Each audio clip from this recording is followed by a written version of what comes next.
Muy buenos días, muchas gracias por acompañarnos hoy. Soy Paula Esteves, gerente general de AmCham Chile, y en nombre del Centro Global de la Universidad de Columbia y de AmCham les quiero dar a todos la bienvenida a este seminario. Las preguntas que deben hacerse las empresas en Chile. El estallido social y la pandemia dejaron en evidencia la desconexión entre la élite y sus stakeholders, así como el bajo nivel de confianza de la población respecto a las figuras representativas del poder, como el gobierno, el Congreso, la empresa, entre otras instituciones. Lo anterior aceleró el debate dentro del sector privado sobre nuestro rol en la sociedad y crear valor más allá de lo económico. En este contexto, Nicole Keller, una de nuestras invitadas de hoy, planteó en un reciente conversatorio que es imperativo que las empresas comiencen a reformular las preguntas que se hacen a nivel de su plan ejecutiva y directorio, si es que quieren recobrar la confianza y valoración por parte de sus colaboradores, consumidores, proveedores y las comunidades en las que operan. Tenemos invitados de lujo el día de hoy para analizar este desafío. Además de Nicole, quien es socia de EK y directora de Metro, nos acompaña Karen Tal, gerente general de CADEM, una consultora que toma el pulso a la ciudadanía a través de encuestas, estudios de opinión pública y focus group, quien presentará algunos de los resultados y conclusiones de las investigaciones que han realizado durante el último año. El tercer integrante del panel es Juan Pablo Luna, connotado cientista político, profesor de la Escuela de Gobierno de la Universidad Católica, quien ha hecho un profundo análisis de cómo las empresas se relacionan con la comunidad y al respecto ha propuesto una nueva forma de relacionamiento que implica también dejar atrás el status quo y un cambio en la manera que las empresas se relacionan. Karen Tal hará una presentación, después de lo cual Nicole y Juan Pablo harán sus comentarios. A continuación tendremos un espacio para responder sus preguntas a través del chat. Creemos que estas instancias de reflexión y diálogo son relevantes porque habilitan intercambio de visiones y propuestas en torno a la contribución del sector privado a las personas y a su sociedad. Ahora dejo con ustedes a Karen Tal. Karen es psicóloga y máster en Business Administration de la Pontificia Universidad Católica. Fue directora de la Asociación de Empresas de Investigación de Mercado entre el 2010 y 2012 y actualmente es miembro del Círculo de Marketing de ICARI y gerenta general de CADEM. Karen, la pantalla es tuya. Gracias por acompañarnos. Bien. A ver, vamos a compartir. Primero que nada, muchas gracias. Gracias a AmCham, a Columbia, por la invitación. Estoy muy contenta de estar acá. Y voy a compartir pantalla. Bien. A esta presentación que voy a hacer voy a hablar unos 20 minutos. Le hemos llamado Hacia la Conexión, y es la invitación que espero lograr. ¿Qué preguntas deberían estar haciéndose hoy las empresas? Y es muy necesario partir con el contexto en que se inserta hoy día lo que pasa con la empresa. Creo que más que nunca, creo que siempre es importante el contexto, pero que más que nunca no podemos entender lo que creo que está pasando con la empresa sin mirar el contexto social e incluso político que estamos viviendo.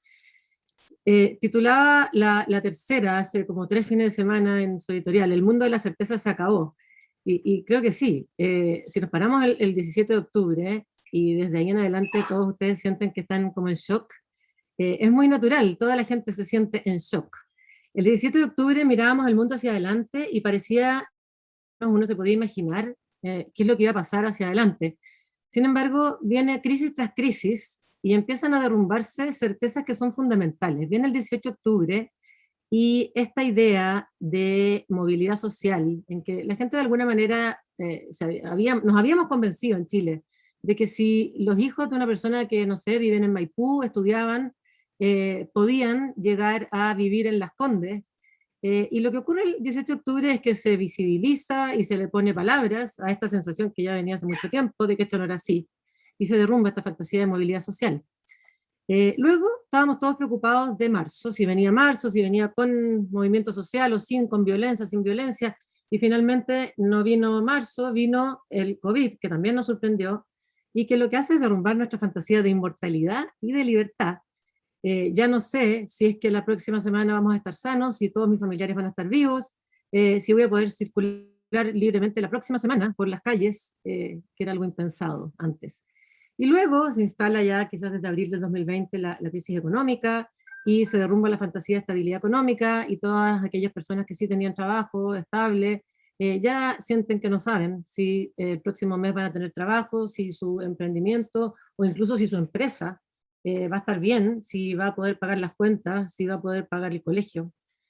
Y ya, como si eso fuera poco, me parece a mí que con la elección del 15-16 de mayo de constituyente, también se acaba la certeza política. Estábamos acostumbrados a un sistema, una dinámica política en que finalmente teníamos una alternancia entre la concertación, una mayoría o unidad constituyente, como queramos llamarle, y Chile Vamos, y nos turnábamos, teníamos hasta mismos presidentes, Piñera Bachelet, y de repente, con esto de que la derecha no obtenga el tercio, creo que también se acaba la certeza política y esto se transforma de alguna manera. Entonces, yo les voy a hablar durante este rato desde donde yo estoy, y yo les cuento que mi vida es un poco así. A mí, me gusta mucho escuchar personas, nosotros hacemos muchas conversaciones. Desde el 18 de octubre del 2019 hemos estado prácticamente siempre conversando con las personas. Personas que marchan, personas que no marchan, personas que queman, personas, todo tipo de personas, personas que votaron distinto en la constituyente. Y muchas veces les voy a hablar desde ahí. Yo quiero invitarlos, cuando yo hablo desde ahí, después voy a dar mi opinión, pero a escuchar, sin intentar juzgar mentalmente, sin decir estoy de acuerdo, no estoy de acuerdo, ponerse a discutir con la gente. Solo creo que el valor que les puedo aportar hoy día es contarles un poco cómo yo escucho que la gente se siente en este momento y cómo finalmente esto afecta a nuestras empresas. Creo que lo que pasó con la elección de constituyentes especialmente, es que esta frase no son 30 pesos, son 30 años, tan simbólica del estallido social, se vuelve una realidad social y política electoral, por primera vez. Ahora, cuando acá hay toda una discusión de que Chile se puso de izquierda, ahora Chile quiere comunismo, a mí de repente me agota un poco la obsesión en los chats por el comunismo, todo se trata del comunismo ahora. Sin embargo, cuando uno escucha a la gente, a las personas que votaron por las distintas listas incluso, la gente me dice, cuando nosotros preguntamos quién ganó acá, ganó la izquierda, la derecha, y todos los grupos, todos sin excepción, primero se quedan callados, y luego nos dicen, ¿y por qué esa necesidad de encasillar todo en derecha o izquierda? Yo creo que Chile no es más de izquierda a derecha, Chile quiere algo nuevo, quiere cambios, quiere justicia, quiere dignidad. Entonces, yo creo que este eje al que estamos tan acostumbrados y que es tan propio de países como más atrasados como nosotros, de mirar todo como izquierda-derecha, no parece ser el más relevante para representar hoy día lo que está pasando en Chile. Y yo propongo que reemplacemos este eje por algo que representa mejor lo que está pasando en Chile y que tiene que ver con un primer eje, en donde por un lado tenemos a la élite, que se siente profundamente desconectada del pueblo, que está en el otro lado, como se autodenomina la gente, donde está la empatía, la conexión. Y esta élite que está a un lado, ¿cómo se describe? La gente la describe como un sistema y como una casta, esto es una cita textual, confabulada para mantener el status quo y preservar sus privilegios. Una élite en que participa el gobierno para mantener el sistema, sus privilegios, los políticos que actúan para favorecer a los privilegiados, los grandes empresarios y las empresas que financian a los políticos para asegurar su posición, la clase alta en general, como cuna de donde se concentran los actores de la élite, la policía y las fuerzas armadas encargados de proteger este sistema para mantener finalmente el status quo, así se siente. Este dato es de la encuesta Bicentenario de la Católica. Se le pregunta a la gente si existe un conflicto menor, no hay conflicto, o un conflicto mayor entre ricos y pobres, y un gran conflicto entre ricos y pobres entre 2018 y 2020 aumenta 20 puntos, de 48 a 77% de la gente. La gente siente que hay definitivamente un conflicto entre el pueblo y la élite. Pero quiero agregar a este eje un segundo eje que tiene que ver con lo viejo y lo nuevo. A mí me parece que lo que pasó especialmente en esta última elección como ícono, que me parece que lo representa bien de lo que está pasando en Chile, es que creo que los ganadores, no solamente creo que sí, ganó la izquierda, sin duda, hay muchas más personas de izquierda que les fue bien, partidos de izquierda, pero yo no creo que les haya ido bien por eso, yo creo que ellos supieron leer al nuevo Chile, y creo que los nuevos rostros independientes y también de Prodignidad representan este nuevo Chile, y en este otro cuadrante nos queda lo viejo y la élite, y creo que ¿qué es lo que está en este cuadrante? La política y los políticos de los últimos 30 años, da lo mismo si son de la Concertación o de Chile Vamos, están todos juntos, como la política, y pegadito la empresa, como parte de esta élite que nos queda en este cuadrante. Y en este otro cuadrante de lo que está conectado con el pueblo, con la empatía, con lo nuevo, están los independientes, está la diversidad sexual, están todas las causas, está muy fuerte medio ambiente, está el feminismo, pero no solamente el feminismo, sino que también lo femenino, creo que no es casualidad que le fue mejor a todos aquellos que pusieron más mujeres buenas, el feminismo, lo femenino en términos de liderazgo, liderazgos inclusivos, incluyentes, que pueden ver al otro como ser individual, independiente de cómo sea, liderazgos participativos, liderazgos que no toman decisiones entre cuatro paredes, sino que con las personas, con las comunidades, ese tipo de liderazgo femenino que puede ser de hombres también. Ahora, creo que es importante que entendamos que una gran mayoría de los chilenos no está feliz con su vida. Cuando nosotros le preguntamos a la gente cuán feliz diría que es, vemos que entre agosto del 2019 y abril del 2021, la gente que nos dice que está muy feliz con su vida, o bastante feliz con su vida, pasa de un 52 a un 32% y aumenta la que se siente poco o nada feliz con su vida. Ahora, esta gente, este 80% del que se habla, ¿qué es lo que quiere realmente? ¿Quiénes son y qué es lo que quiere? Esta gente que marcha, la gente que quiere un cambio y que no está contenta con lo que tenemos y que quiere transformación realmente, son las mismas personas que trabajan en nuestras empresas. Y lo que piden, me parece a mí, que es de bastante sentido común. Yo no creo que Chile quiera un país comunista, pero sí creo que quieren tener, distinto creo, una vida digna. ¿Y qué es eso? Básicamente es vivir con un ingreso que alcance para pagar la vida. Tenemos una mayoría de chilenos que viven con un ingreso de menos de 600.000 pesos y no alcanza para financiar la vida, que está cara.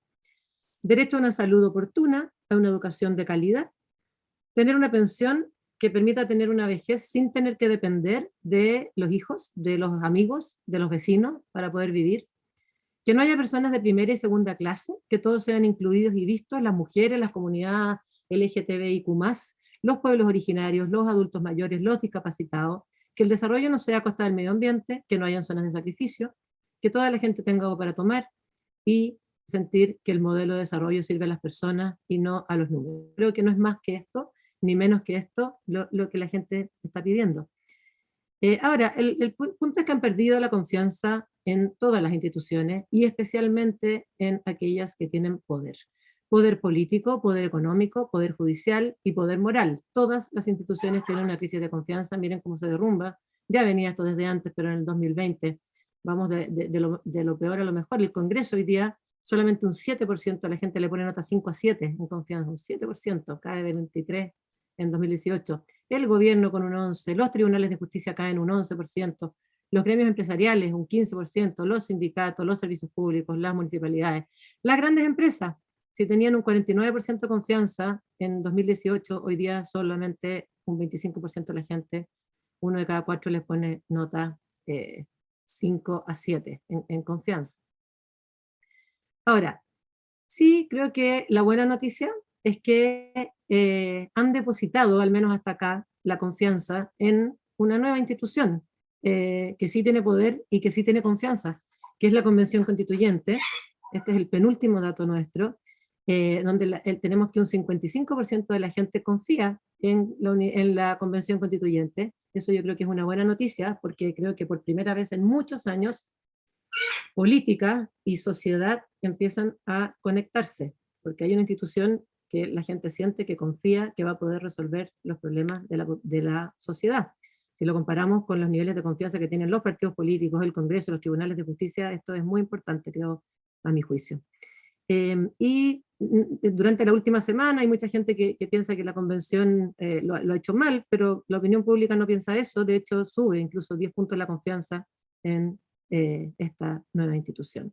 Y además es en los nuevos actores donde más se confía, la gente confía, o sea, le preguntamos si aprueba, desaprueba, cómo están ejerciendo su labor, y los que parecen mejor evaluados son los constituyentes de pueblos originarios, independientes, lista del pueblo, y recién después los partidos tradicionales. Ahora sí, la gente quiere que se respete la institucionalidad.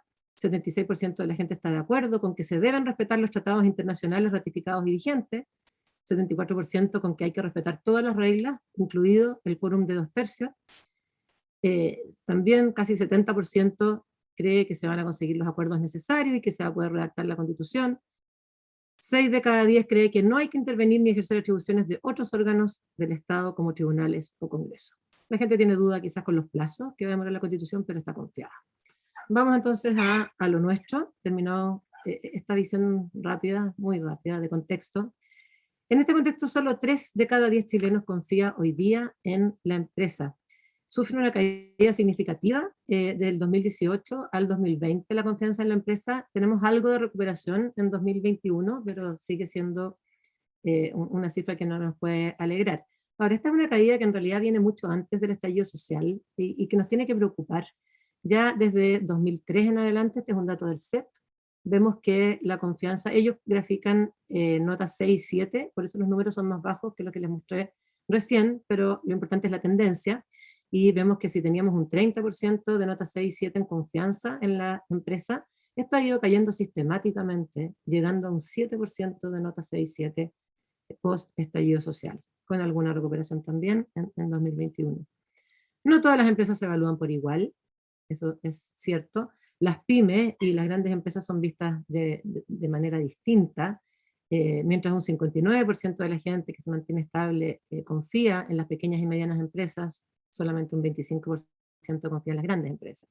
Y también tenemos diferencias por industrias, donde esta crisis de confianza se expresa con mucho más fuerza en industrias que están más afectadas por todo el movimiento, por toda la crisis que estamos viviendo, como las AFP, las ISAPRES con 20%, las autopistas con un 30%, las multitiendas 34%, los malls, los medios de comunicación, las forestales, y quizás mucho más arriba y con menos crisis de confianza tenemos al metro, a los supermercados que han logrado, yo creo, mantener el abastecimiento durante la pandemia, algunos servicios básicos, etc.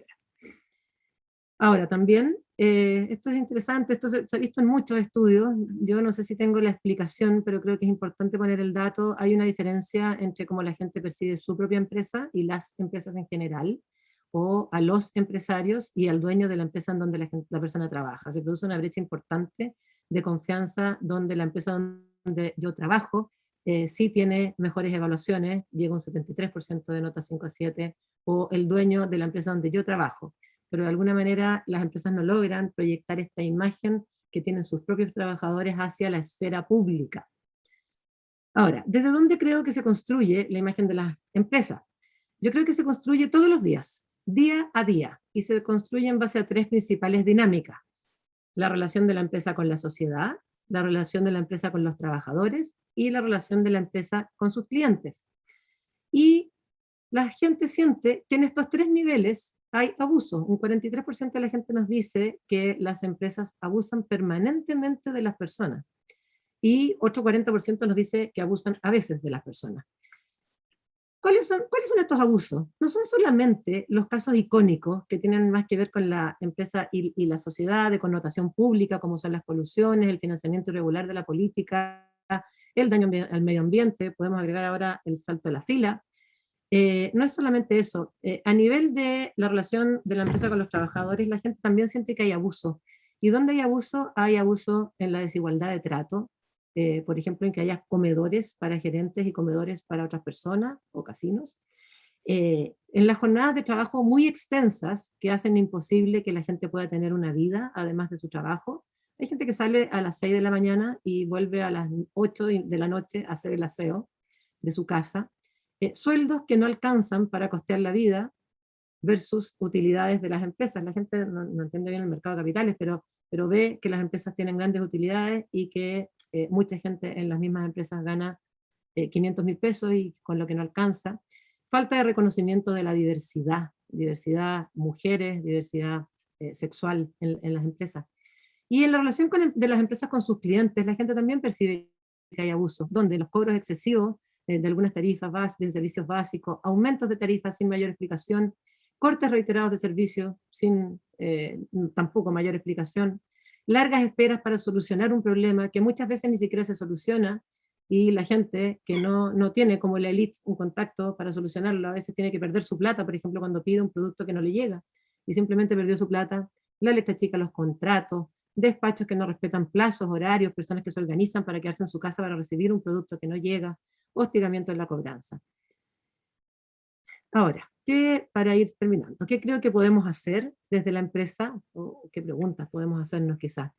Primero, yo creo que tenemos que entender que todos somos parte del problema y tenemos que ser parte de la solución. Creo que no podemos mirar esto y decir, no, es que esto es problema de los políticos, es el Estado, y yo creo que las empresas sí somos parte del problema y tenemos un tremendo rol en la solución.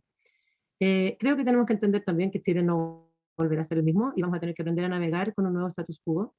Y muy importante que las soluciones a las demandas sociales que originaron el estallido social van a demorarse en llegar, sin duda no se van a resolver solamente con una nueva constitución. Y por lo tanto, creo que desde las empresas todos tenemos un rol en la contención de nuestros trabajadores y sus familias. Lo primero que tenemos que hacer, creo, y por eso creo que estamos acá y estamos reflexionando sobre esto, es salir de nuestros espacios y escuchar, conectar con las personas. ¿Por qué digo esto? Miren, esta es una pregunta que nosotros le hacemos a empresarios y directores y la misma pregunta a la opinión pública. Y les preguntamos cuáles debiesen ser los principales temas a tratarse, por ejemplo, en la convención constituyente. Si miramos cuáles son las prioridades de los empresarios, primero, garantizar derecho a propiedad, que es la prioridad número 9 de la opinión pública. Garantizar derechos sociales, muy importante para ambos grupos. Reforma del sistema político, tercera prioridad. Séptima prioridad para la opinión pública. Rol del Estado en la economía, cuarto. Octavo para la opinión pública. Quinto, medio ambiente, es muy importante también para la opinión pública. La autonomía del Banco Central. Décimo para la opinión pública. Temas valóricos, onceavo. Ahora, si nos vamos ahora por el ranking de la opinión pública, ¿cuáles son sus prioridades? Segundo lugar, reformar el sistema de pensiones, recién en octavo lugar para empresarios, derechos de agua, en noveno lugar, pueblos originarios, recién en décimo lugar para empresarios y directores, reforma de las Fuerzas Armadas, sexta prioridad, recién onceavo para empresarios y directores. Hay una diferencia entre lo que está pensando la opinión pública y lo que estamos pensando desde el mundo de la empresa. Y también ocurre lo mismo en relación a los desafíos de la empresa post-pandemia. Cuando le preguntamos a la gente, ¿cuál es el principal desafío para las empresas una vez terminada la pandemia? La opinión de gerentes, de empresarios y directores, la primera prioridad es la transformación digital. Segundo, los cambios en los marcos regulatorios y certeza jurídica.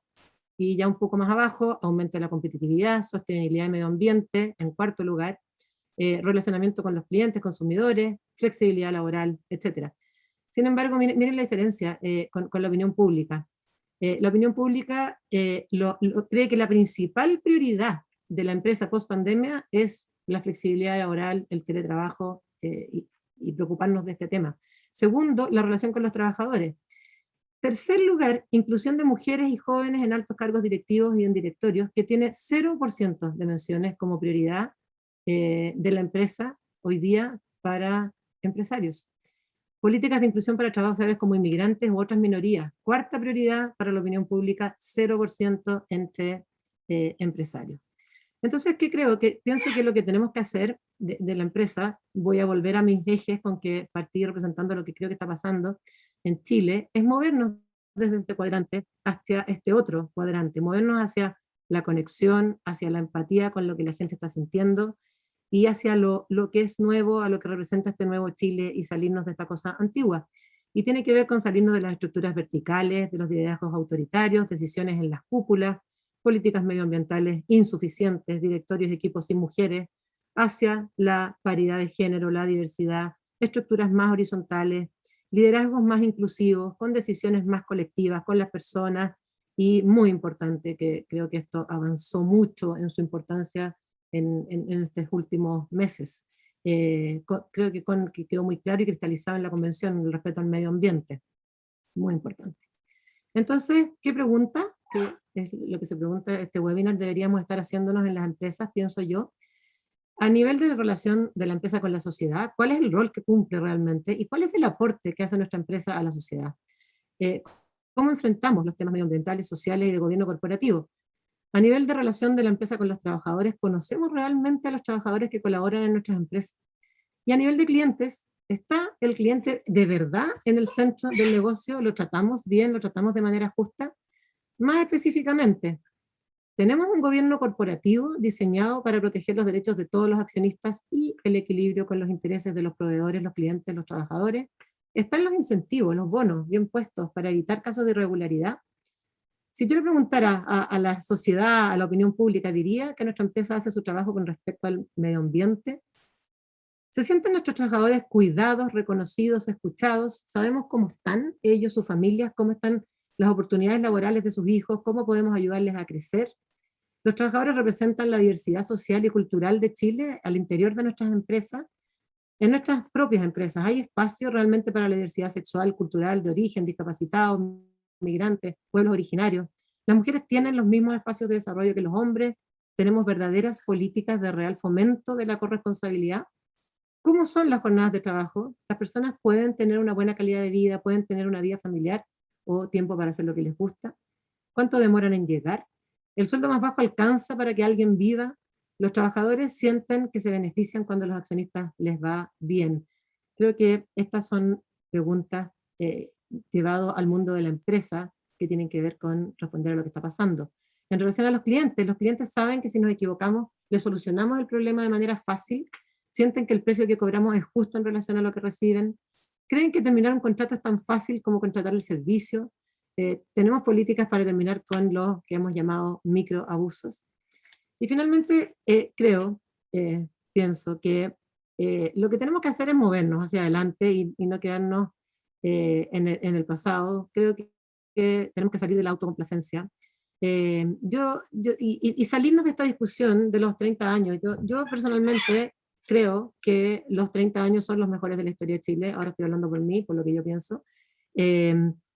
Creo que sí, que sin duda que estamos mucho mejor que antes, creo que estamos mucho mejor que otros países vecinos, sí, pero también creo, y con fuerza, que eso no es suficiente y que hay una gran mayoría de Chile que no lo cree, que cree que estamos mal y que no está contenta, y por lo tanto creo que esta discusión entre el atrincheramiento en defender los 30 años y el ataque a los 30 años no nos sirve, y tenemos que movernos, porque no nos vamos a poner de acuerdo. Aquí voy a tomar a mi copanelista, que creo que lo dijo muy bien en una entrevista en La Tercera, Juan Pablo. Estamos atrapados como entre el miedo de los que creen que Chile va a ser Venezuela y la rabia de los que creen que todo es culpa del neoliberalismo, y yo creo que lo que tenemos que hacer es salirnos de esa discusión simplemente, porque no nos permite avanzar. Y salirnos y movernos, y desde nuestras empresas tenemos muchísimo por hacer desde adentro, para poder solucionar los problemas de la gente que no son tan complejos, y que creo que tenemos un tremendo rol. Finalmente, tal vez el desafío para la empresa es conectar con el sentimiento de la opinión pública de que Chile puede ser un mejor país del que era. Cuando nosotros le preguntamos a la gente si una vez, post estallido social es esto, si Chile va a ser un mejor o peor país antes de la crisis, gerentes, directores, empresarios, solamente un 37% cree que va a ser un mejor país y un 48%, una mayoría, cree que Chile va a ser un peor país por todo esto que nos está pasando, mientras que 7 de cada 10 chilenos creen con optimismo que Chile va a ser un mejor país después de esta crisis. Y con eso termino. Muchas gracias, Karen. Muy interesante tu presentación y reflexiones. Son muchos temas que abordaste y que yo tomé nota y que me quedan dando vuelta, y que posiblemente y que vamos a discutirlo después con nuestros siguientes panelistas. Esto que el mundo de la certeza se acabó, ¿no? Y cuando se acaban las certezas también entramos en una área de incertidumbre, invitación a escuchar sin juicio, que Chile quiere cambios y que eso no implica, ¿verdad? Y que los cambios no se refieren a posiciones políticas antagónicas, sino más bien que tienen que ver con la dignidad. Ahí, Caro, mencionaste también tu contexto con respecto a la Convención Constitucional, que la gente quiere que se respete de la institucionalidad, las reglas, y al final, ¿verdad?, las preguntas muy interesantes que dijiste que podemos hacer, pero sobre todo, claro, que todos somos parte del problema y tenemos que ser parte de la solución y que tenemos un rol ahí. Salir de nuestros espacios y conectar con las personas, colaboradores, y como dijiste finalmente, movernos hacia la conexión y empatía y cómo los chilenos tienen confianza, más allá de la élite empresarial, pero los chilenos tienen confianza que Chile puede ser un mejor país después de la crisis. Muchas gracias, Karen. Ahora los quiero dejar con Nicole Keller, periodista de la Pontificia Universidad Católica, con un diplomado en gestión de marketing de la Universidad de Chile y estudios en estrategia de comunicación en Columbia University, socia de ECA y directora de Metro y de Metro Pago. Así que, Nicole, muchas gracias por acompañarnos. También ECA es socio de AmCham, así que la pantalla es tuya. Gracias, Paula, por la invitación. Yo había visto hace un día la presentación de la Karen y creo que es el tipo de datos e información que todas las empresas o las personas que están en un rol directivo en las empresas deben estar mirando. En general, no puedo compartir más que las certezas para la elite se acabó, y con el punto que las certezas para la elite, porque creo que en general para el resto no sé si han habido tantas certezas. A mí me toca trabajar mucho con empresas y también mucho desde el rol de Metro, y tengo algunos puntos que me gustaría compartir y poner en la discusión. Y lo primero, creo que hay que partir por asumir esta fractura, esta desconexión entre la empresa y sus públicos y dejar de insistir con discursos que no hacen sentido. Hace unas semanas me tocó compartir en un panel para debatir si el escenario que enfrentaban las empresas era culpa o no de que no supieron comunicar su aporte. Y si bien puedo compartir ese diagnóstico de déficit de comunicación, creo que en general hay una tendencia a culpar a las comunicaciones de muchos de los problemas que las empresas y también los gobiernos, etcétera, tienen. Pero creo que hoy el desafío es mucho más profundo que lo que las empresas digan. Es entender esta fractura, esta desconexión entre la empresa y sus públicos, como mostraba la Karen de manera tan evidente en las prioridades constitucionales, en los desafíos post-pandemia, pero que deben ser en muchos otros temas más. Y el problema que veo yo es que las empresas tienen todavía como eje de la discusión el cómo explicamos mejor que lo que hacemos funciona.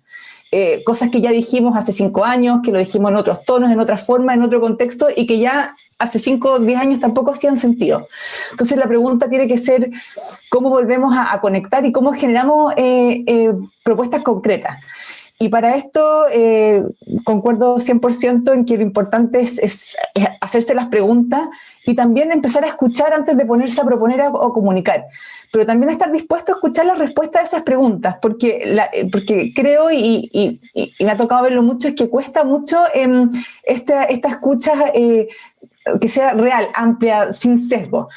Hay un ambiente de polarización y atrincheramiento que yo creo que es evidente para todos, pero que también creo que trae aparejado a denostar un poco cierta información que viene de ciertos grupos o personas con las que no compartimos diagnósticos.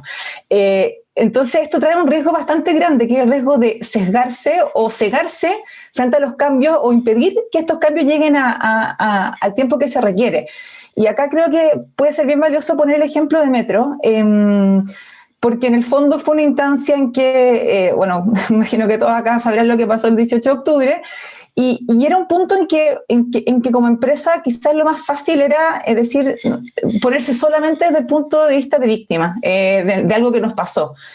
Y la verdad es que, y ahí reconocimiento completo al equipo de Metro, el desafío que se puso fue escuchemos un poco más, escuchemos qué más hay, más allá de las interpretaciones del 18 que cada uno puede tener las propias.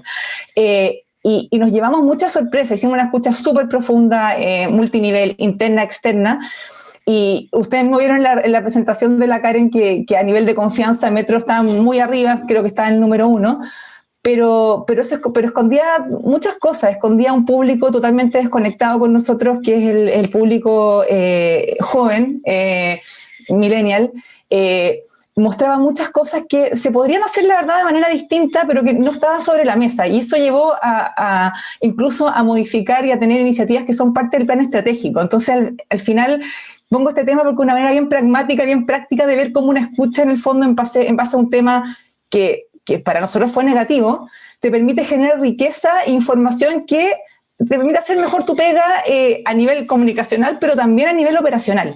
Entonces, en base a esa experiencia, creo que es el momento de cuestionarse también dónde y a quién estamos escuchando sobre nosotros mismos. Empezar a leer, escuchar, mirar medios distintos que son a los que leemos siempre, que son muchas veces los que están generando incidencia digital, porque también desde esa escucha podemos entender bien cuál es el rol o expectativa que tienen respecto a nosotros. Hay un ejemplo bien interesante, hay una herramienta de escucha que es inglesa y que iba escuchando las expectativas respecto a las empresas a la pandemia en Europa. Y como nosotros íbamos unos meses más atrasados, era interesante ver cuáles eran las expectativas. Y así como los primeros meses, los meses de shock de pandemia, por ejemplo, la expectativa estaba muy puesta en protección de salud de los colaboradores, equipamiento médico, y por lo tanto las iniciativas más valoradas fueron, por ejemplo, Tesla en los ventiladores, cuando Tesco puso horarios especiales para las personas con discapacidad o adultos mayores. En la etapa siguiente, que pasó una etapa más que denominan ellos existencial, toda la expectativa estaba puesta en qué pasaba, en cómo las empresas combinaban los despidos o suspensión de contratos con el pago de dividendos.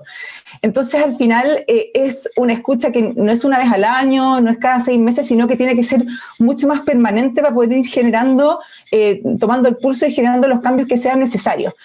Y esto también pasa un poco con las mediciones. Somos todos bien fans de los rankings, que me parece que son relevantes porque nos permite medirnos para gestionar.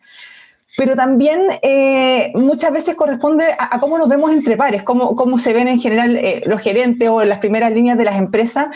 Y no digo para nada que sean malos, permiten gestión, pero sí, si nos quedamos solo en eso, nos puede limitar un poco en cómo nos ven y qué expectativas tienen de nosotros un público más amplio, para tratar de no caer en la autocomplacencia. Lo mismo hacia adentro, mirar más allá de la encuesta de clima. La Karen lo mencionaba y tiene que ver con cuántas horas pasan mis colaboradores en el Transantiago, cuántos cuidan adulto mayor, no sé, qué tienen un hijo con discapacidad, quiénes están cuál es la situación de endeudamiento, o un tema más importante que empieza a surgir ahora que estamos con esta discusión tan profunda del teletrabajo es ¿cómo me hago cargo de mis trabajadores que van a estar, que tienen un tipo de trabajo que no permite esa flexibilidad laboral? ¿Cómo se van a llevar ellos o cómo van a ver ellos esta conversación donde hay un subsegmento de privilegiados, por decirlo así, dentro de la empresa, y mientras yo siento que quedo un poco fuera de esta discusión? Entonces es un tema profundo de propósito, pero también de pragmatismo, porque en un escenario cambiante las empresas tienen que entender qué cambios de forma y qué cambios de fondo pueden hacer para adaptarse, seguir operando, que su negocio funcione y con la mejor reputación posible. Entonces, y en esta línea de escuchar, tenemos que tratar de entender de las empresas desde dónde conectar y cuáles son los temas que importan y que hacen sentido. Yo comparto mucho un concepto que le he escuchado también a Juan Pablo, y que es que una vez que una sociedad aparece un relato y ese relato se consolida, no vas a cambiar explicándole a la gente que no hay causa no hay relación entre la causa y el efecto. Y hoy hay una narrativa muy instalada de la desigualdad como un producto del no o el mal funcionamiento del mercado. Y creo que esta confianza no se va a recuperar desde volver a explicar que se hizo todo bien, que el de Gini dice que no hay desigualdad, etc. Y esto no tiene que ver con denostar lo que han pasado los últimos 30 años. Yo, a nivel personal, yo creo firmemente en el rol de las empresas, creo firmemente en su aporte a la sociedad, pero también creo que es muy importante entender que tenemos que salir de estas conversaciones apalancadas en discursos muy antiguos que parecen ir a veces en frecuencias distintas de la conversación que se está teniendo en el país. Se puede hablar del pasado de todas maneras, pero hoy día el foco es el futuro. Entonces la narrativa tiene que estar construida desde cómo vamos a aportar ahí y desde ahí volver a conectar. Un buen ejemplo de esto es esta conversación quizá en torno al modelo. Hay un hallazgo muy bueno del estudio Tenemos que hablar de Chile, de la Católica de la Chile, que lo que propone es que la conversación tiene que hacerse desde lo micro, desde la vida cotidiana, desde el trabajo, desde las urgencias económicas. Hoy, o por decirlo de otra manera, hoy no es el PIB lo que está en discusión, sino que es el precio de los productos, el arriendo, la casa, la necesidad de trabajo, las deudas. Y desde ahí es de donde la empresa puede, yo creo, empezar a conversar a nivel de a nivel de empresa y también a nivel de gremio. Entonces, finalmente tenemos la opción de atrincherarse en los últimos 30 años o empezar a conversar y en poner en valor el rol de la empresa en los 30 años que viene. Es evidente cómo en los últimos años ha ido cambiando de manera muy profunda las expectativas del rol de las empresas. Hoy el eje de hacer las cosas bien, generar utilidades, cumplir con la legislación, etcétera, pasa a ser un desde y hay que asumirlo. La opinión pública a esta altura parte de la base que eso está funcionando. Entonces hay una necesidad de articular una propuesta y una narrativa que se haga cargo de los temas que ya tenemos las encuestas para saber qué importan y ya lo sabemos de nuestras propias escuchas, que tiene que ver con el medio ambiente. Hay empresas que no se sienten llamadas en este rol ambiental, pero finalmente da lo mismo en qué sector o en qué industria estés, hay espacio para generar conversación sobre tu aporte medioambiental o la economía circular. Pasa lo mismo con la desigualdad, con los temas laborales, con la transparencia como contrapunto al abuso o al microabuso. Tiene que ver con conectar con los temas que le importan a las personas y no solo lo que yo necesito defender, que también es válido porque también es parte del rol que tienen las empresas. Pero a veces, sobre todo en ciertos sectores de empresas, hay una tendencia quizá a resistirse un poco al diagnóstico que dificulta hacerse cargo y desde ahí construir ofertas y soluciones y terminamos enfrascados un poco en la discusión Uber versus taxi, donde en el fondo la innovación estaba llegando, venían cambios, las cosas estaban siendo distintas, pero había una resistencia a pensar y a encontrar soluciones distintas. Entonces, probablemente hay que pensar, yo creo, en hacer distinto para luego comunicar distinto, es como proponer soluciones y participar del debate en los temas que están importando. Y quizás lo más importante es sostener el cambio de mirada en el tiempo, porque otro fenómeno que nos toca ver harto es que a medida que nos alejamos de los pics de estos hitos, que puede ser el 18 de octubre, el resultado plebiscito, el inicio de la Convención Constituyente, hay como una tendencia a volver a la normalidad y a dejar de preocuparse de estar escuchando y pensando en nuevas propuestas de valor. Hay una cosa que me da mucha risa, que es el Publimetro, cuando salió cuando fue el resultado creo que del plebiscito, decía, ahora sí Chile cambió. Y en el fondo era esto de sentir que pasaba hito, nos olvidábamos y después volvíamos a tratar de entrar a esta conexión. Entonces se trata de una mirada que cambie, pero que sea sostenida. Y por último, me parece que para este contexto necesitamos liderazgos conectados y que entiendan también la importancia de la narrativa. Se vienen tiempos muy, muy complejos, donde se van a generar crisis para ciertas empresas, oportunidades para otras, pero también es el tiempo más propicio para una comunicación oportuna, veraz, transparente, y por eso los liderazgos visibles, abiertos, disponibles a contar cómo van las cosas, son los que van y los que están primando.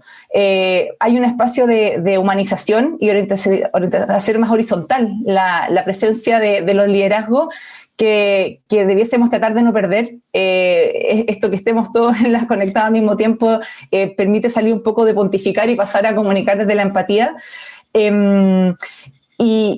Y entender también que con este cambio los liderazgos pasan a ser un poquito más expuestos y por lo tanto más cortos. Pasa incluso a nivel de los constituyentes. En el fondo son liderazgos que traen nuevas miradas, que traen nuevos aportes, pero que también hacen un esfuerzo que termina por desgastarlos un poco más rápido. Pero en la medida que se vaya entendiendo que vamos avanzando desde a un desafío nuevo, que es el contar lo que hacemos como un desde y el contar cómo lo hacemos es donde está la mayor relevancia.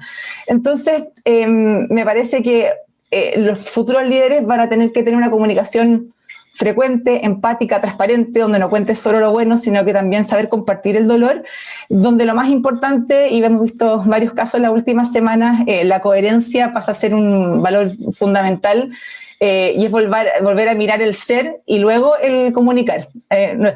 Nos están mirando con lupa y tenemos que ser consecuentes en eso. Entonces, en tiempos desafiantes, con públicos atomizados, con exigencias crecientes, creo que tenemos que saber parar a escuchar para luego ser. Quizás ya no un cómo explico, que lo hemos hecho bien, que es un dolor que escucho muy a menudo, sino que también en qué iniciativas y relatos movilizadores de sentido común y de cara al futuro soy capaz de generar. Y para ser bien práctica, frente a la pregunta de, no sé, si alguien está complicado con qué propuesta de valor hacer o cómo comunicar, si vas a salir a hacer y decir lo mismo que de los últimos 10 años, es el momento de pensarlo 2 veces. Es el momento de, si escuchaste, entendiste y tienes un propuesta de valor, entonces empezar a ver dónde, cómo y con quién, porque los canales y las audiencias hoy tampoco son los mismos que los hace 3, 4, 5 años. Entonces creo que hay una oportunidad de conexión, hay una oportunidad de reconstruir legitimidad, pero soy una convencida de que tenemos que salir de la trinchera y ojalá no solo unos pocos, sino que tienen que ser muchos que se movilicen en este sentido para que la empresa realmente empiece a participar en la conversación que se está generando en el país. Muchas gracias, Nicole, por tus reflexiones, ¿no? y la importancia de la escucha permanente para ir tomando el pulso en un contexto además que es muy líquido, y me gustó mucho que dijiste que el foco es el futuro y poner el valor de la empresa en los años que vienen, ¿no? y conectar con los temas de las personas, de su vida cotidiana, y salir de las trincheras y no dedicarse a defender. Que vienen tiempos desafiantes por los que requerimos liderazgos y futuros líderes que estén conectados, empáticos y que traigan una nueva mirada, el momento de escuchar para luego ser. Ahora tenemos a nuestro invitado, Juan Pablo Luna, quien nos dará también su mirada respecto a este importante tema. Juan Pablo es doctor en Ciencia Política de la Universidad de Carolina del Norte, Estados Unidos, y ha sido investigador principal de sucesivos proyectos de Fondesit desde el 2006, y gestor del proyecto Núcleo Milenio para el estudio de la estabilidad y la democracia en América Latina. Actualmente es académico de la Escuela de Gobierno de la Pontificia Universidad Católica de Chile, investigador asociado al Instituto Milenio para los Fundamentos de los Datos. Juan Pablo, muchas gracias por estar con nosotros, la pantalla es tuya. Muchas gracias, Paula, y gracias a Amchan y a Columbia también por la invitación. A mí me gustaría hablar de lo que considero son como 3 patas que tiene la crisis que hoy vive Chile, y que de alguna manera son y se relacionan con la situación que describió Karen, digamos, en términos del diagnóstico de opiniones y de situación estratégica de la empresa hoy en la sociedad chilena. Esto, digamos, y el diagnóstico que hizo Karen resuena mucho también, digamos, en procedimientos de escucha que nosotros estamos haciendo hoy día en torno a la constituyente con comunidades, territorios populares, sectores bastante marginales en la sociedad chilena.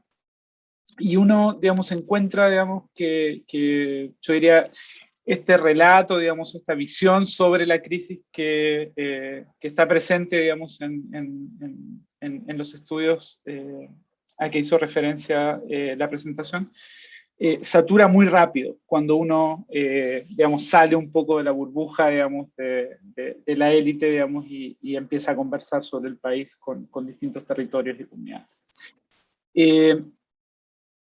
A estas 3 patas, digamos, que son más bien estructurales y de las cuales les voy a hablar enseguida, se añade además, obviamente, digamos, la crisis del COVID y sus consecuencias, y esto genera, obviamente, digamos, algo así como una tormenta perfecta, ¿no? Yo no voy a hablar demasiado del COVID, sino de los 3 componentes que me parece son estructurales a la crisis que hoy Chile enfrenta. El primer componente tiene que ver con el modelo, y con el modelo de desarrollo y de crecimiento, ¿sí?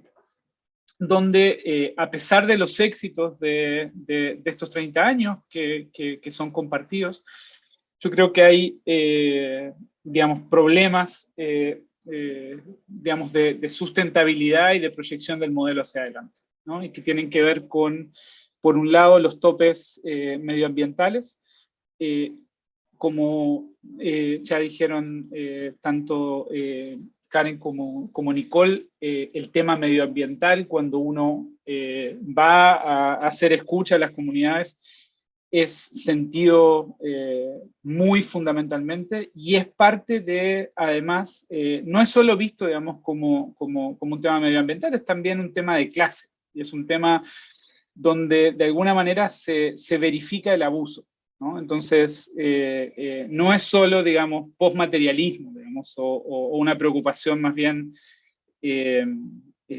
digamos, postmaterial por el medio ambiente, sino que aquí hay, digamos, es donde para muchas comunidades cristaliza el abuso y el abuso de las empresas y del Estado respecto a las comunidades.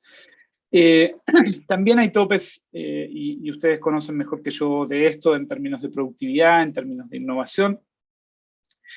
Y hay, digamos, yo diría un problema estructural con el modelo en términos de lo que en la literatura se conoce como un proceso de sobreproducción de élites, ¿sí?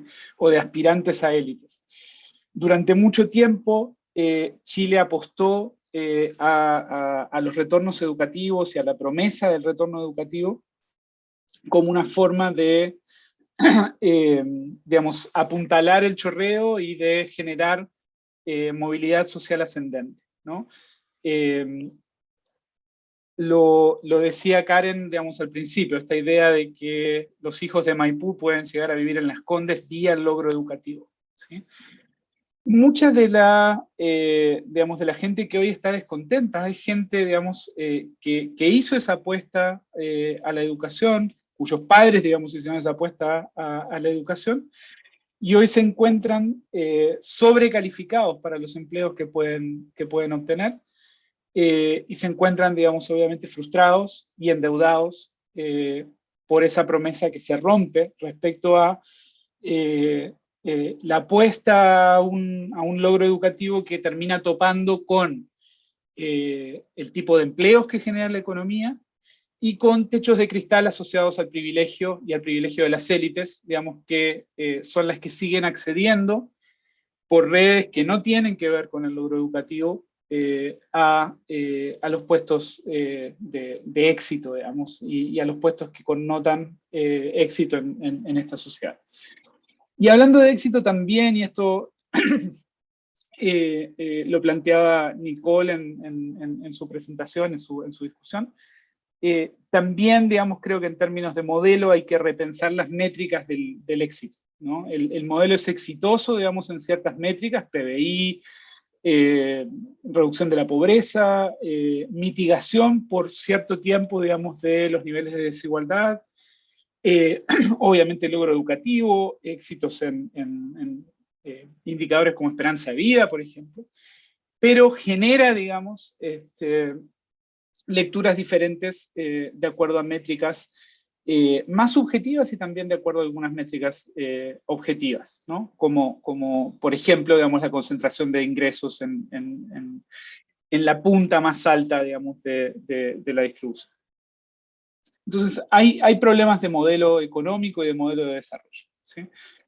El segundo eje, la segunda pata donde yo creo que hay problemas serios y que estaban, digamos, de alguna manera velados en esta, digamos, narrativa predominante hasta hace poco de los 30 años, es en el Estado, ¿sí? El Estado chileno, que en términos comparativos es visto en América Latina como un Estado fuerte, como un Estado capaz, como un Estado de buena calidad, ¿sí? Y lo es en términos comparados, tiene problemas serios de funcionamiento, ¿sí? Y tiene problemas serios de funcionamiento que afectan a la economía y afectan a la política y afectan a la sociedad de formas bien directas. Por un lado, en términos digamos, solo algunas dimensiones de esta crisis de Estado, ¿sí?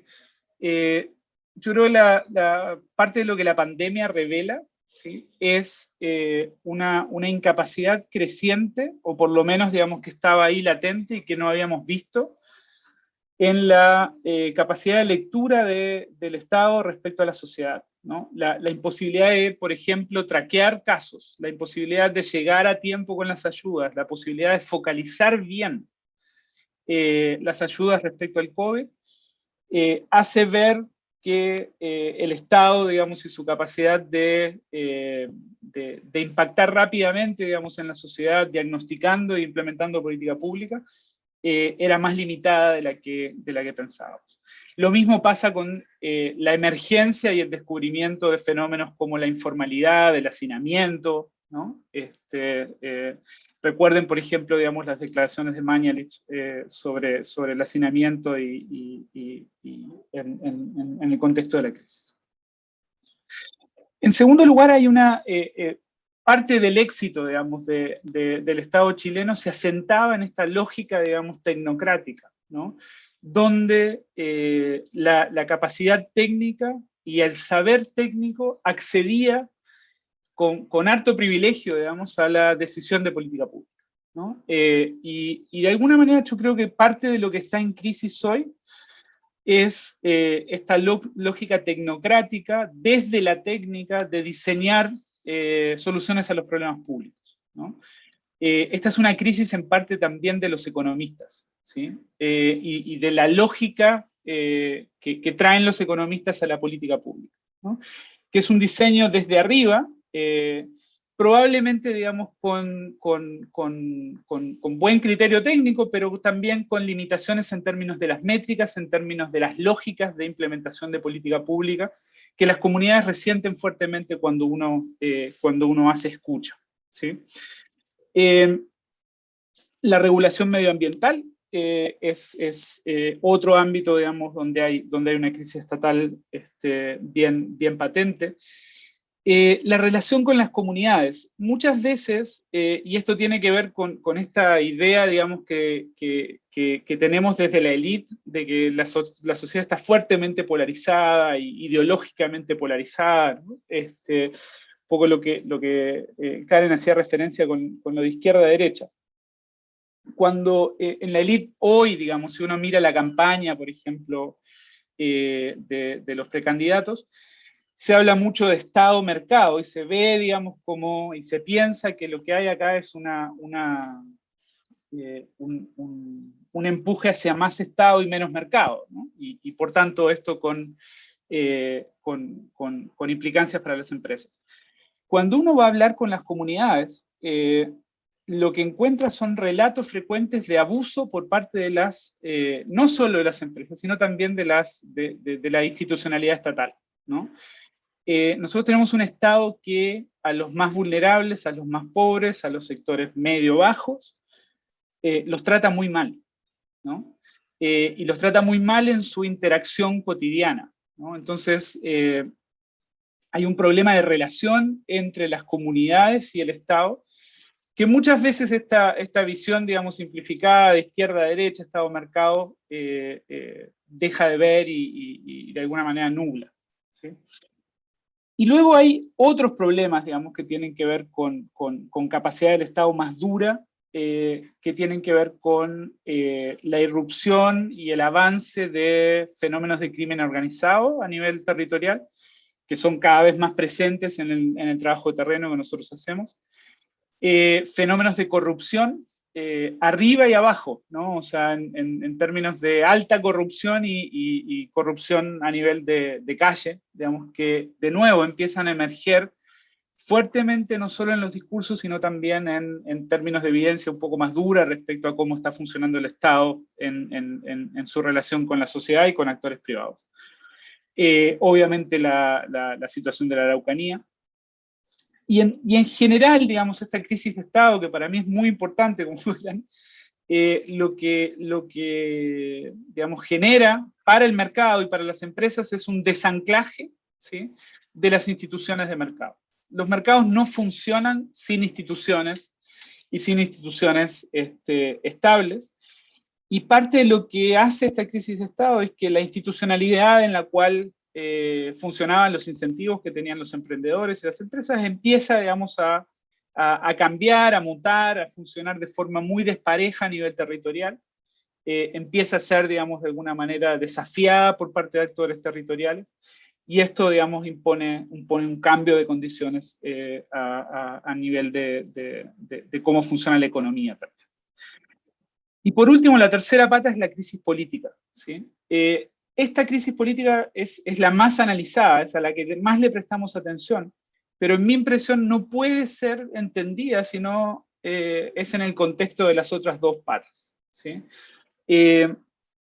Esta crisis política es más parecida a lo que pasa en otros lados, ¿sí? Muchas veces cuando uno hace un diagnóstico de la crisis política chilena, la respuesta es, bueno, pero esto está pasando en todos lados. La diferencia fundamental es que esto pasa en Chile simultáneamente con una crisis de Estado, con una crisis de modelo, y con una política que explota luego de muchos años de estar congelada, ¿no? En otros lugares, digamos, la política se va descongelando y se va adaptando a estos cambios, digamos, de forma un poquito más dinámica. En el caso chileno, por el propio éxito, digamos, del pasado y por los anclajes institucionales, la explosión de la política se da más rápido y se da, por tanto, digamos, más, con más virulencia, ¿sí? Al mismo tiempo, digamos, Chile tiene, digamos, más eventos de protesta a nivel de... Chile tiene más eventos de protesta en términos comparativos que ningún otro país en el mundo, y que se van dando en olas, ¿no? 2006, 2011, 2018, 2019, olas que van increyendo, digamos, y que terminan finalmente con el estallido del 2019. ¿De qué se trata esta crisis? Básicamente lo dijo Karen muy bien. Para mí lo que pasa es que se politiza una noción de una coalición de abusadores, una coalición del abuso, donde están metidos los empresarios, los políticos, la élite, ¿sí? Los medios. Nicole decía, bueno, la gente se informa por otros medios. Parte de lo que sucede luego del estallido es que hay una fuga de lectoría y de consumo de medios hacia medios que no son los que consumimos nosotros, y sobre los cuales debatimos nosotros y donde nuestros debates se reflejan, ¿no? Entonces la gente está discutiendo por otros canales que nosotros muchas veces no consumimos, no leemos, no conocemos. Esto genera una ilegitimidad profunda de los elencos, ¿sí? Todo el que haya tenido algo que ver con el pasado está impugnado. Los repertorios, ¿sí? Las formas de hacer política, las formas de operar en la sociedad, y las instituciones, ¿no? Entonces se da esta triple, digamos, erosión de legitimidad. Y por último, digamos, si uno mira desde la sociedad, y de nuevo voy a repetir cosas que dijo Karen porque concuerdo en esa visión, hay descontento, se da esta politización del abuso y de la falta de dignidad, ¿sí? Pero se da en un contexto en el cual no se vertebra, digamos, es sumamente fragmentado, no es radical, no está asociado a la izquierda o la derecha, sino que es más bien, digamos, un sentimiento, digamos, de ilegitimidad, ¿sí? De los actores, repertorios e instituciones fundamentales de estos últimos 30 años, ¿sí? Pero no es necesariamente de izquierda, no es necesariamente radical, ¿sí? No está vertebrado, ¿sí? Y al mismo tiempo tiene mucha esperanza en este proceso que se abre con la constituyente. Nosotros encontramos lo mismo, hay una traslación del optimismo, digamos. Los que estaban optimistas el 17 de octubre del 2019 pasan a ser los más pesimistas, digamos, y quienes estaban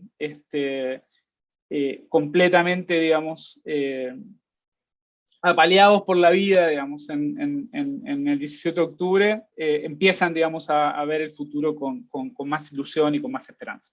Ya termino con esto. Ante esta situación, ante esta crisis de tres patas, ¿sí? ¿Qué pasa con los empresarios? ¿Qué pasa con la élite? Básicamente, uno lo que percibe desde fuera, ¿sí? Es una élite bastante arrinconada, viuda de un modelo que hoy es utópico, que es como una vuelta al 17 de octubre de 2019, que tenía pifias relevantes, ¿sí? y que no las habíamos leído ni comprendido a su cabalidad. Y esta es una élite que está a la defensiva, que sigue apostando, digamos, a ordenar el país desde arriba, ¿sí? Que está asustada, que muchas veces le pide a la política cosas que la política hoy no puede proveer, ¿sí? Estamos muy enfocados en la crisis política y no entendemos que acá también hay una crisis de modelo, hay una crisis de Estado, y que las empresas tienen que hacer cosas diferentes para poder empezar a contribuir a las soluciones y a un nuevo modelo, digamos, donde se reconstruya de a poco la economía moral que se perdió a lo largo de esta secuencia de los 30 años, donde la sociedad básicamente empieza, digamos, a a indignarse, digamos, en contra del status quo. Tengo algunas ideas sobre cómo eventualmente salir, pero me he tomado demasiado tiempo, así que paro acá y feliz de abordar eso en las preguntas y respuestas si las hay. Muchas gracias, Juan Pablo. No, es muy interesante por compartir tu mirada en estas tres patas de la crisis, ¿no? Esta final, tu última reflexión, de élite, claro, a la defensiva y que sigue ordenando el país desde arriba, ¿no? Y muy enfocado en la crisis política y no mirando también la crisis del Estado y cómo tenemos que reconstruir la economía moral. Nos han llegado preguntas en el chat. Karen, te hago dos preguntas que llegaron para ti y que pueden estar relacionadas. Hay personas que las uno. La primera es, claro, el pool de empresarios encuestados tiene sesgo de género. Y aquí te hago otra pregunta también, que es, claro, ¿existen diferencias entre los empresarios tradicionales chilenos, los que representan a compañías, y, claro, con los que representan a compañías extranjeras, ¿no? Y si es así, ¿cuáles son? Si ustedes los han mirado. Y lo pregunto también, y por eso que tiene relación con la primera pregunta sobre los sesgos de género, porque hace algunas semanas, en el marco de la discusión del matrimonio igualitario, más de 30 empresas estadounidenses sacaron una declaración bien inédita, ¿no? Conocida como el Sí Quiero, donde apoyan el matrimonio igualitario y valoran este eje central de diversidad e inclusión. Por eso lo pongo en temas de género y también para esta diferencia que puede haber entre empresarios tradicionales chilenos y las empresas extranjeras.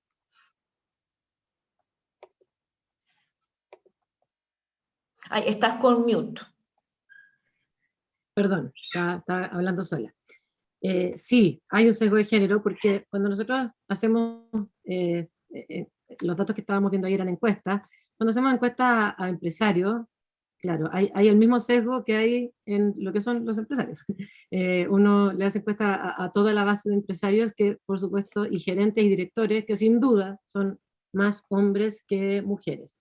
Ahora, sí, también, no está en la pregunta, pero creo que va para allá, a mí me parece que esta visión como tan desconectada y tan antigua versus esto más nuevo y más conectado, yo creo, no lo he analizado, pero no lo he analizado en datos, digo, pero sí creo que hay una diferencia por género.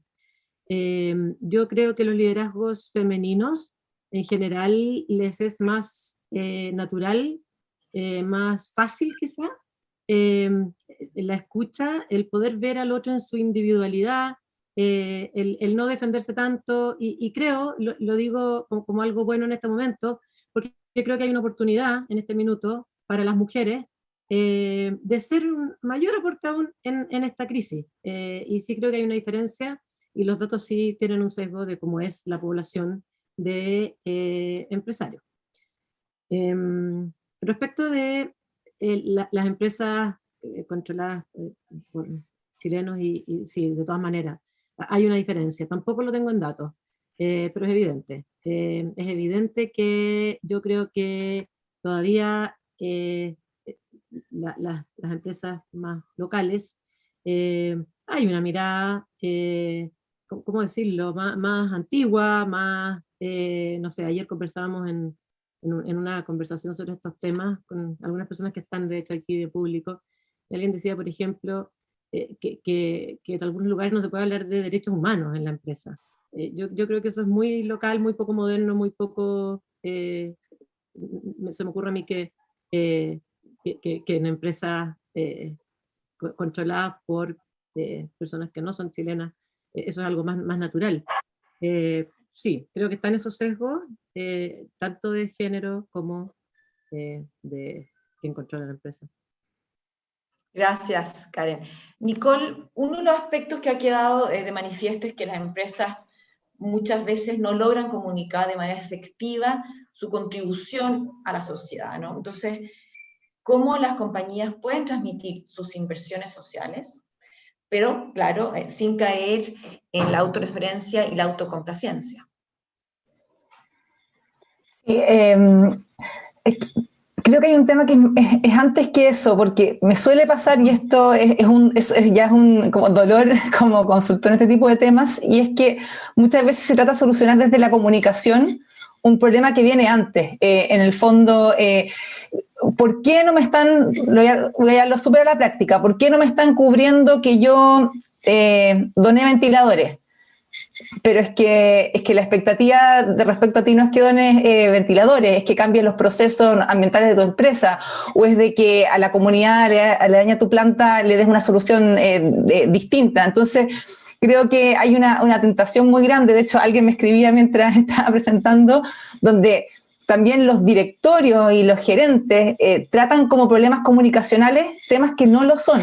Y estamos muy pegados en eso, y por eso es darle un poco la vuelta a entender qué expectativa tienen de mí, qué puedo cambiar, y eso salir a comunicarlo. Por eso ponía tanto el ejemplo de Metro, que en el fondo, por llevarlo a algo más tangible, ¿sabes qué? Al público joven el tema de la eficiencia y la frecuencia está muy bien, pero ellos lo dan como base. Ellos quieren saber qué estoy haciendo con los vendedores ambulantes, ellos quieren saber cómo estoy encargándome de la diversidad e inclusión dentro de la empresa, ellos quieren saber cuánto están descansando los trabajadores. Entonces, si seguimos pegados en comunicar lo que estamos haciendo hace 10 años, no vamos a resolver el problema. Creo que el 80% de los casos el problema no es comunicacional, sino que viene antes, es del ser y las iniciativas, si lo llamo RCE, las iniciativas que estamos haciendo para conectarnos con nuestros públicos, con nuestros vecinos. Gracias, Nicole. Juan Pablo, en el contexto de las tres patas de las crisis, ¿no? Y si miramos al futuro, claro, tú, justo cuando terminaste tu reflexión, respecto a la participación de las empresas y los gremios en los debates constitucionales y también en los debates de país que se harán en los próximos meses, ¿cómo podemos reconstruir la legitimidad de nuestro sector para participar como un ente válido y en igualdad de condiciones? ¿Cómo lo ves tú? Mira, me gustaría, digamos, empezar retomando algo que dijo recién Nicole. ¿Por qué no me cubren que doné ventiladores? ¿No? Yo creo que hoy la pregunta, o sea, es bueno que no te cubran que donaste ventiladores, porque lo que la gente ve atrás de la donación de ventiladores es que estás descontando impuestos, ¿no? O sea, ha cambiado tanto, digamos, el contexto en el cual las empresas se mueven, que hoy, por ejemplo, algo como una donación de ventiladores puede ser connotado para el otro lado, ¿no? Ese es el ambiente en el cual las empresas hoy tienen que comunicar, ¿no? Y esa es parte, digamos, de la demanda a la cual hacía referencia Nicole. Nos pasa muchas veces cuando hacemos escucha en comunidades donde hay empresas que hacen RCE y que tienen, digamos, iniciativas de RCE bastante potentes. Cuando uno habla con la gente siente que las empresas lo que están comprando es su aquiescencia, están quebrando comunidades, están dando, digamos, beneficios a particulares, y eso, digamos, genera mucho conflicto hoy a nivel de las propias comunidades, ¿no? Entonces, cosas que desde la empresa se ven como positivas, hoy son connotadas para el otro lado por parte de comunidades que tienen relación con esa empresa. Entonces, solo, digamos, como para redondear un poquito el diagnóstico y, digamos, y subrayar esta idea, digamos, de que el contexto cambió, y que muchos de los repertorios, digamos, de acción empresarial usual hoy son vistos como, como se impugnan, digamos, por parte de la sociedad. ¿Qué hacer desde la empresa? A mí me parece que lo primero es algo que ya se dijo en el foro, reconocerse como parte del problema.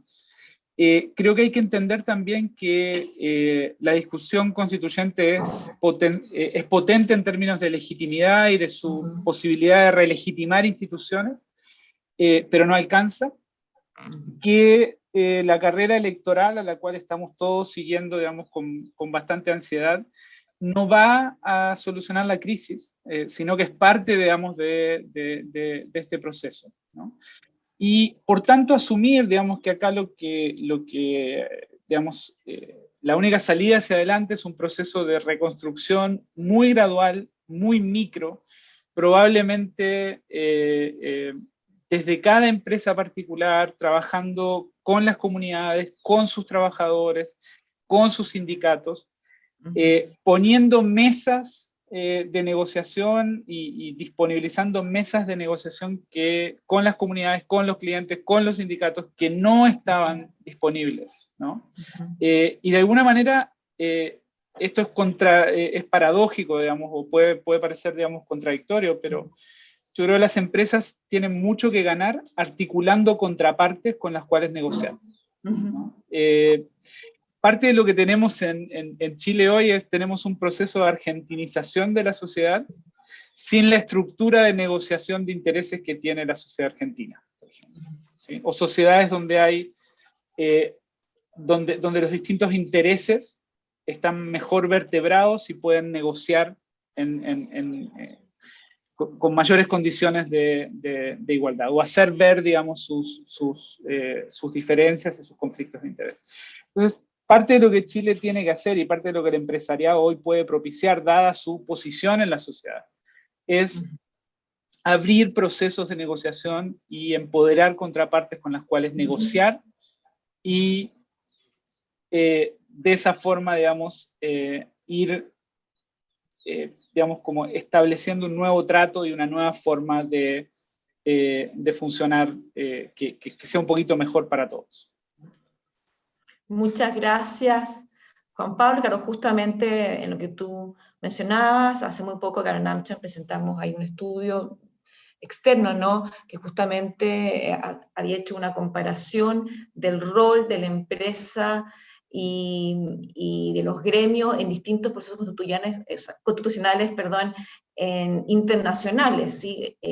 Procesos que también habían sido causados a través de estallido social, y las reflexiones y los lessons learned de este estudio era justamente que los interlocutores de la convención eran los colaboradores de las empresas, claro. No, claro, generalmente hemos tenido un rol en que los voceros de las empresas generalmente, claro, son o los CEOs o los vicepresidentes de asuntos corporativos, pero aquí creo que había sido en Marruecos o en otro país, había innovado en el sentido que eran sus colaboradores los que